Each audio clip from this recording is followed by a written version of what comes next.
So, hi guys. Today's discussion topic will be the new trade theory of Krugman. Who wants to start? I can. This theory began to emerge in the 1970s when a number of economists pointed out that the ability of firms to achieve economies of scale could have important implications for international trade. NTT arose to help us understand why countries are trading partners when they trade similar goods and services. Do you know what is the difference between old and new trade theory? I can explain you and show you one picture. Show us. Okay. This is the old trade theory and it still goes on today. And countries were trading the only things they're good at, and that's the reason they were trading. So, as you can see in the picture left, the best place for coconuts is trading with the best place for wheel, and both the items they're good were trading tend to a lot of the climate due to the geographical location. On the other hand, a new trade theory is where countries can be similar abilities, but they tend to pick a good requires large-scale production, and they focus on that good. A lot of places from around the world and come to them for that particular good. And look at this picture at the right side of this picture.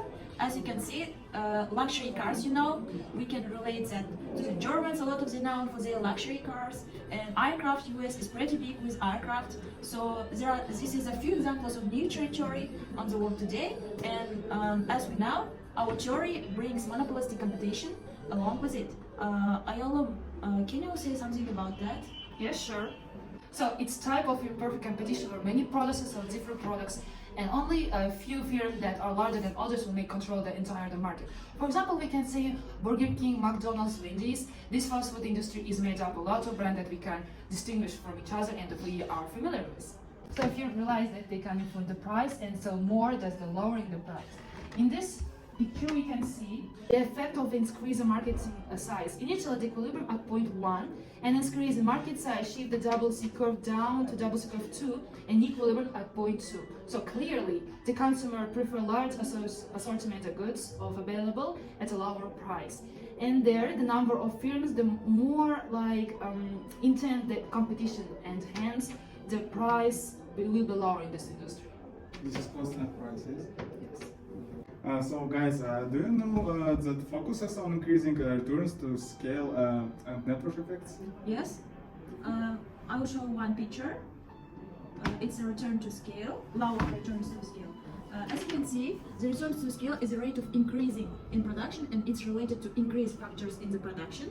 Basically, it's a relationship between input and output. So, as you can see on the purple graph, there's a certain amount of input where the output remains constant. So the sweet spot for the companies that are plugging in these inputs is to do with the amount of input generated with the most output, which is the case at the number of 3 for the scale of inputs. So a network effect are the effect that user will bring to a product and services, and that can affect the value of the product. Actually, there's no intention to create the value. For example, we can say telephones. Basically, if we people, and there's more people who get telephones, more people, new people who had telephones, and it's like making it grow exponentially. The same thing that makes Facebook grow. So we can say it's like a bandwagon effect. And I wonder what industry this theory applies to. It applies to business that will be permanent, no matter how many goods or services they produce. So to make money from them, they must produce very large volumes of their products. Okay, also I can add one example. It is specialization of IT in Silicon Valley in the USA.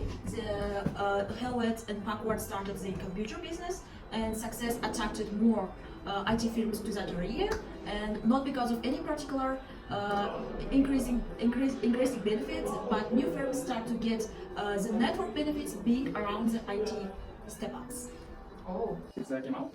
The new trade theory addresses the limitations and assumptions of traditional trade theory. The theory argues that countries trade and specialists to benefits from increasing returns and cost reductions, and not because of substantial difference in factor enrollments. The traditional trade theory refers to international trade, allows countries to specialize in limited range of products without reducing the range of goods available for consumptions.